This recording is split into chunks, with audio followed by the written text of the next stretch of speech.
Halo Sobat Anime, kita gaskan lagi apoteosisnya. Panjang masih panjang. Panjang kayak tali beruk. Waduh, yang mau donasi di deskripsi ya, biar dibacakan. Dah yuk langsung aja kita gaskan.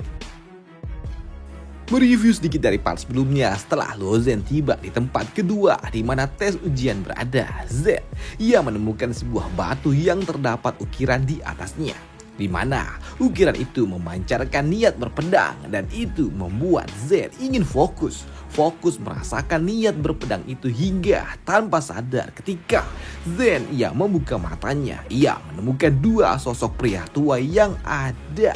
Dan di sini Zen ia mengira kalau kedua orang tua itu adalah seorang pengemis, mengingat ya pakaian mereka compang-camping. Waduh.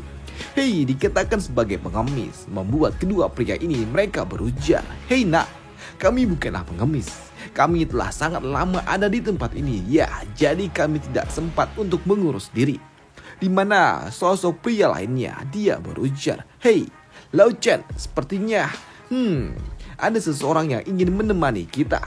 Mendengar hal itu, mendengar kalau mereka sudah sangat amat lama tinggal di tempat ini, membuat Zen dia bertanya, "Sudah berapa lama kalian ada di tempat ini?" Pria baju biru itu dia berujar, "Hei, nak, aku Lao Chen, dan pria yang ada di sana, di sebelahku itu, dia telah ada di tempat ini selama 20.000 tahun. Sedangkan untuk pria baju coklat itu, dia berujar, pria yang ada di sebelahku ini, dia telah ada di tempat ini selama 60.000 tahun." Hei, mendengar hal itu jelas tentu saja mengejutkan bagi Lozen. Mengingat ya, ini gila.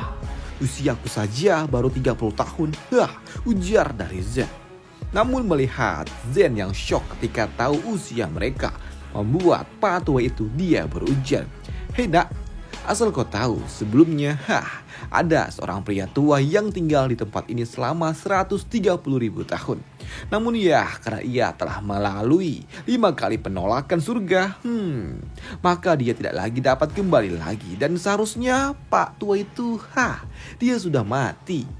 Namun untuk pria gondrong ini yang baru tahu kalau Zen masih muda telah mengikuti sebuah event pewarisan api yang berasal dari Quillion, membuatnya berujar, "Nak, kau bisa mengikuti event pewarisan api di usia kau yang masih muda. Biar ketebak kalau kau ini pasti sangat hebat. Dan kusarankan ya agar kau jangan sampai terjebak di batu ini sama seperti kami.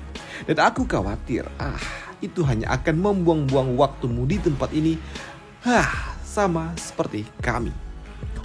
Mendengar hal itu membuat Zen dia bertanya, "Lantas jika kalian tahu kalau kalian ini hanya membuang-buang waktu, kenapa kalian tidak menyerah saja dan pergi dari tempat ini?" Ujar dari Zen.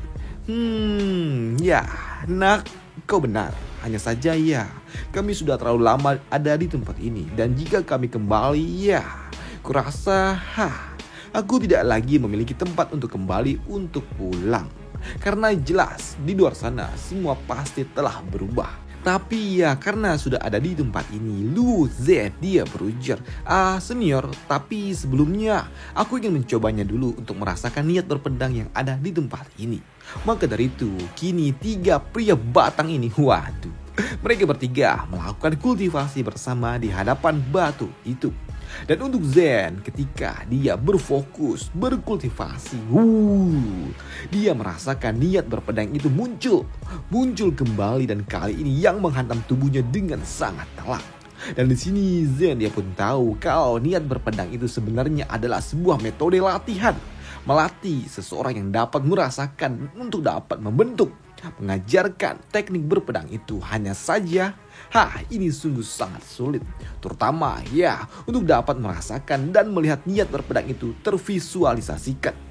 Dan karena Zen dapat melihat niat berpedang itu, membuat Zen kini dia pun berlatih menghindari setiap tebasan pedang sayatan itu, dan berlatih sekeras mungkin menghindari dan juga memblokir setiap bayang-bayang pedang itu.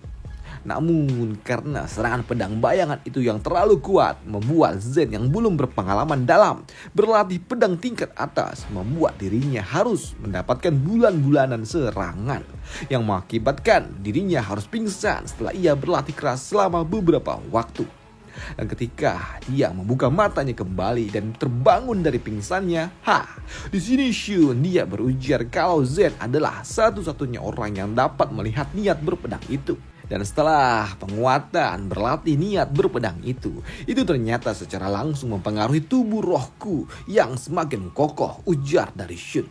Sedangkan di sisi lain saat ini setelah Zen bangun dari pingsannya, ia tidak lagi dapat melihat niat berpedang itu muncul. Dan itu membuatnya menduga sepertinya dirinya telah memahami sebagian besar dari niat berpedang yang ada di tempat itu. Dan itu juga membuat kini batu yang ada di tempat ini mulai retak. Dan jelas hal itu mengejutkan bagi dua pria tua itu. "Hei, kenapa aku tidak lagi dapat merasakan tekanan itu lagi?" ujar pria tua itu. Dan Zen yang melihat kedua master itu bingung membuatnya berujar, jadi gini, ukiran yang ada di batu itu kini udah tidak ada lagi memancarkan niat berpedang. Dan sepertinya tekanan itu juga telah menghilang sepenuhnya, ujar dari Zen. "Hei," mendengar hal itu membuat master tua ini shock. "Hei, apa katamu? Jadi apakah kau yang telah menyerap itu semua? Lantas buat apa kami selama puluhan ribu tahun ada di tempat ini?" ujar Pak Tua itu. Bahkan Pak Tua itu juga ingin bertanya, "Hei, bagaimana kau dapat melakukannya? Jelaskan kepada kami. Jika tidak, lihat, aku akan menghajarmu." Namun di sini Zen yang tahu kalau dirinya tidak mau ribut dan jelas tidaklah mungkin bagi dirinya untuk dapat menang jika memang harus bertarung melawan dua master gila yang ada di tingkatan Divine Extremity. Itu membuat dirinya memutuskan untuk kabur. Bangke, Shopee kaget. Kurang lagi, waduh. Membuat dirinya memutuskan untuk kabur dengan alasan, "Maaf, ketika aku telah menyelesaikan pewarisan api, ya, aku akan menjelaskannya kepada kalian," ujar dari Zen yang akan pergi. Hei, melihat Zen yang akan kabur membuat pria berbaju biru dia kesal. Namun dia dihentikan oleh rekannya yang berujar, Lao Chen, sudahlah. Meskipun bocah itu telah menghancurkan niat berpedangnya, tapi ya, di batu besar ini pasti masih ada warisan yang lainnya milik Master Yi Jian. Jadi ya sudahlah, ayo kita cari yang lainnya saja, ujar Pak Tua gondrong itu. Dan di tempat lainnya lagi, saat ini acara event pewarisan api akan dimulai. Zen dia telah ditunggu oleh mereka semua. Namun event ini tidak akan dimulai sebelum Zen tiba atas permintaan dari Yun Luo. Dan karena mereka tahu kalau Zen saat ini sedang ada di batu ukiran, membuat Zen sempat diolok-olok oleh mereka karena percaya dengan tahayul yang ada di batu itu. Namun tak lama setelahnya, Zen dia pun tiba. Dan karena Zen telah tiba, maka event selanjutnya akan segera dimulai. Waduh, dimana tes kali ini adalah untuk memasuki kolam suci yang ada di bawah sana. Dan jelas ketika tes itu dimulai, banyak para peserta yang mulai menyelam, termasuk ya Zen di dalamnya. Dan jelas untuk menyelam di dalam kolam suci itu tidaklah mudah karena penuh akan tekanan. Bahkan untuk Zen sendiri, doi harus menggunakan kekuatan sisik naga untuk dapat terus menyelam. Namun untuk gadis kecil ini, doi dapat menyusul Zen seolah-olah itu bukanlah hal yang sulit bagi dirinya. Dan ternyata tujuan untuk memasuki kolam suci itu adalah pergi menuju sebuah pintu. Pintu yang ada di dasar kolam, dan begitu pintu itu dibuka, mereka tiba di suatu tempat yang kering. Dan sepertinya mereka telah memasuki tempat lainnya lagi. Dan di tempat inilah Zen dia pun menemukan sebuah ukiran batu. Dan di sini Zen dia pun sadar, ya, ukiran batu itu bukanlah ukiran batu biasa. Karena memang di dalamnya terdapat kekuatan hukum emas tingkat 4. Dan melihat itu semua sempat membuat Zen bingung dengan apa tujuan dari ujian pewarisan api ini. Namun di sela-sela kebingungan Zen, di sini gadis biru ini, gadis Shin, dia pun datang menghampiri Zen dan berbisik, "Lo Zen, apakah kau berhasil memahami kata-kata yang ditinggalkan oleh Master Yi Jian itu?" Coba beritahu aku, ujar gadis itu. Mendengar hal itu, Zen dia berujar, tidak. Aku tidak memahami apapun, hanya saja aku mendapatkan niat berpedang dari ukiran yang ada di batu itu. Dan ukiran yang ada di batu itu berubah menjadi sesuatu bayangan pedang, dan aku menghancurkan mereka semua. Hanya itu saja. Mendengar hal itu, di sini gadis kecil ini dia pun bingung lah.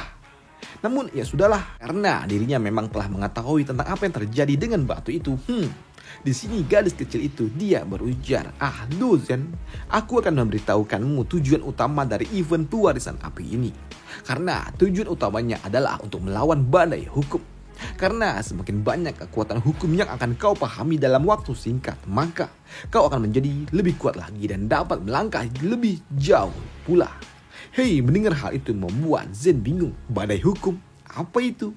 Ya, di sini gadis kecil ini dia berujar kalau badai hukum adalah sebuah hasil dari gabungan banyak hukum yang telah disatukan, dan itu memberikan kekuatan penghancuran yang sangat luar biasa kuat.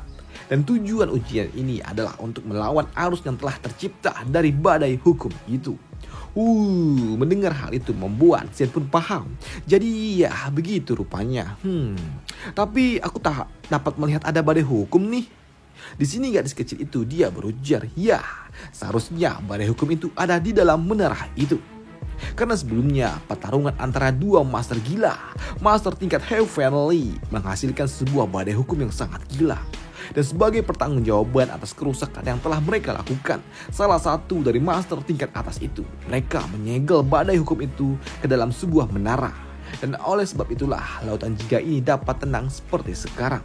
Sembari mengambil ukiran batu yang ada di tangannya Zen, sini gadis Shin dia berujar kalau benda ini adalah sebuah batu yang di dalamnya terdapat beberapa hukum dengan tujuan agar kita dapat mempelajari hukum-hukum yang ada di tempat ini selama 20 jam.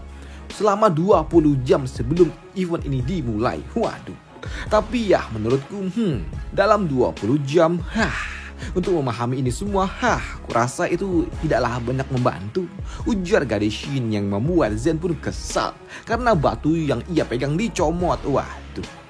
Ya terserahlah, tapi setidaknya ya aku akan mencobanya, ujar dari Zen sembari mengambil kembali batu ukiran itu. Maka dari itu, kini sembari menara itu dibuka, di sini Zen dia mencoba untuk memahami hukum-hukum yang ada di sekitaran dalam ukiran batu ini. Dan sembari mempelajari berbagai macam hukum, membuat Zen berujar, ya jika saja 6 kekuatan hukum ini digabungkan, apa yang akan terjadi ya? Aku sebelumnya hanya pernah melihat penggabungan 2 hukum saja. Dan jika hukum api dan air yang bersifat berlawanan digabungkan, jelas sudah pasti akan memberikan tingkat kesulitan yang akan jauh lebih sulit jika hukum itu dipisah. Dan untungnya ya aku dapat melihat penggabungan hukum-hukum itu yang tertanam di batu ini. Dan kini 20 jam kemudian, ujian pewarisan api akan segera dimulai. Dan ujian itu dimulai ketika Pak Tua ini dia berujar, ya sudah waktunya kalian saat ini bisa taruh ukiran batu itu dan bersiap-siaplah untuk segera memasuki menara penghalang. Dan untuk mereka yang dapat mencapai 1000 mil, mereka akan mendapatkan pil penghancur malapetaka. Dan yang dapat melewati 3000 mil akan mendapatkan hadiah senjata tingkat sentir tingkat 1. Namun mendengar reward yang akan diberikan dan harus lewat dari jarak setidaknya 1000 mil, membuat mereka para peserta mulai pesimis untuk mendapatkan hadiah itu. Namun untuk menambah semangat para peserta, Pak Tua ini dia berujar, semakin dalam kalian melangkah masuk, maka reward yang akan kalian terima akan semakin gila. Dan untuk mereka yang dapat melewati sejauh lebih dari 10.000 mil, jelas akan mendapatkan hadiah yang lebih OP. Sedangkan di sisi lain gadis Shin ia baru saja bangun dari tidurnya. Padahal peserta lain sibuk berlatih Doi malah tidur guys. Ya setelah aku tidur, aku rasa aku bisa tenang dan menunjukkan kemampuanku. Sedangkan untuk Zen yang mendengar pil penghancur malapetaka membuatnya bertanya, Shin, pil penghancur malapetaka apa itu? Ya, jika pil itu digunakan untuk menyelesaikan hukum perampokan, maka itu bukanlah hanya akan menjadi sebuah pemborosan. Karena ya mau bagaimanapun setelah melewati ranah limbo, pejuang yang akan berhasil melewati hukum perampokan, bukankah itu akan memberikan tambahan kekuatan untuk mereka? Lantas buat apa jika pil itu digunakan untuk menghentikan hukum perampokan? Bukankah itu jelas hanya akan merugikan? Ujar dari Zen. Mendengar hal itu membuat gadis Shin dia berujar. Lu Zen, sepertinya ya kau salah sangka. Karena memang efeknya ini tidaklah seperti yang kau bayangkan. Kau tahu, pil penghancur malapetaka itu adalah sebuah pil yang dapat memperlambat datangnya hukum perampokan. Pil ini bukanlah untuk menghilangkan hukum perampokan, melainkan untuk menundanya. Hal itu perlu dilakukan sebagai jaga-jagalah. Jika saja pejuang bela diri saat itu, dirinya sedang tidak siap, mungkin atau sedang dalam bahaya ataupun sedang terluka parah dan tiba-tiba terjadi hukum perampokan, jelas itu akan sangat menyulitkan. Maka dari itulah pil ini dapat menundanya sampai pejuang itu siap dalam menghadapi hukum perampokan. Kira-kira seperti itulah, ujar gadis Shin. Namun tak lama setelahnya, ujian itu dimulai ketika pintu menara itu dibuka yang memberikan efek tekanan energi yang sangat luar biasa mencuat dari dalam menara itu. Tekanan yang sangat amat luar biasa. Walaupun tekanan itu tidak berpengaruh dengan Luozen, tapi bagi mereka para kroco-kroco jelas itu sungguh sangat menyulitkan. Sial, aku tidak dapat menahannya. Aku harus menggunakan pelindungan energi Yuan. Sedangkan untuk Zen yang tidak memiliki energi Yuan di dalam tubuhnya, doi mah santai aja. Karena di dalam tubuh Zen, energi Yuan telah digantikan dengan energi kekacauan. Dan langkah pertama yang dilalui oleh Zen, ia harus bertabrakan dengan energi hukum waktu dan karena hukum waktu ini tingkatlah rendah. Karena masih awal-awal, jelas hal itu bukanlah yang berarti bagi Luozen. Sedangkan di sisi lain, di sisi para bangsawan dan juga para panitia, mereka pun menyaksikan apa yang sedang terjadi di dalam menara menggunakan sebuah layar monitor. Di sini para bangsawan, mereka semua ternotis dengan seorang bocah yang dapat melewati hukum-hukum yang ada di tempat ini sejauh 1000 mil tanpa adanya kendala yang berarti. Dan orang itu adalah gadis Shin. Dan di sini mereka semua ternotis dengan sayap biru yang dikeluarkan oleh gadis Shin. Dan mereka juga tahu kalau sayap biru itu berasal dari makhluk spesial. Dan mereka juga sangat kagum dengan gadis Shin yang berasal dari kuil Yun. Namun di sini Yun Luo dia berujar kalau gadis itu bukanlah berasal dari kuil 13-ku. Dia adalah murid dari Xiao Diao Lai yang merupakan master kuil yang sebelumnya. Dan untuk gadis itu, dia memiliki takdir untuk mengubah dunia, ujar Yun Luo. Mendengar hal itu membuat mereka pun paham dan mewajarkan prestasi yang dimiliki oleh gadis Shin. Namun selain menotis gadis Shin, di sini para bangsawan mereka juga ternotis dengan Luozen. Karena di sini Luozen dia sama sekali tidak menggunakan pelindungan energi Yuan. Dia memang ada di barisan belakang, tapi dia tidak menggunakan pelindungan energi Yuan. Ini gila. Dan hal itu pun dibenarkan oleh Yun Luo. Dan itu membuatnya berpikir, Luozen, apa yang sedang kau pikirkan? Namun di sisi lain, seorang patua panitia event pewarisan api, doi pun membagi para peserta menjadi 3 kelompok bagian. Di mana kelompok pertama adalah kelompok berbakat, di mana peserta yang ada di kelompok ini kini telah melewati jarak lebih dari 3000 mil. Dan kelompok kedua, kelompok yang BB aja, mereka dapat melewati tempat ini sejauh 2000 mil. Dan kelompok ketiga, kelompok para kroco-kroco, mereka dapat berjalan kurang dari 1000 mil doang. Dan untuk gadis Shin yang ada di posisi pertama, doi yang tidak dapat melihat Luozen, dia menganggap, ada di peringkat berapa Luozen? Dia tidak akan bisa mengejarku. Namun karena ia tahu kalau dirinya tidaklah dapat berlama-lama untuk menunggu Luozen datang, membuat dirinya harus melesat lebih cepat lagi. Aku sudah tidak bisa lagi menunggu Luozen, aku harus melesat lebih jauh lagi. Sedangkan untuk Zen, doi yang santai-santai, alon-alon asa kelakon, doi pun pelan-pelan saja. Karena saat ini Zen masih ada di jarak 2000 mil. Dan di jarak 2000 mil, Zen dia harus berhadapan dengan hukum api. Tapi itu tidaklah berarti bagi Luozen. Untungnya dari awal aku telah memahami beberapa penggabungan hukum. Meskipun aku tidak memahami secara sempurna, tapi setidaknya aku masih dapat menghancurkannya. Dan sekarang ya waktunya untuk melesat lebih jauh lagi. Ujar dari Zen. Namun perjalanan Zen yang masih panjang akan dibahas di part selanjutnya. Dan sampai jumpa di part selanjutnya. Bye, thank you. Waduh, sorry nanggung guys, hujan waduh.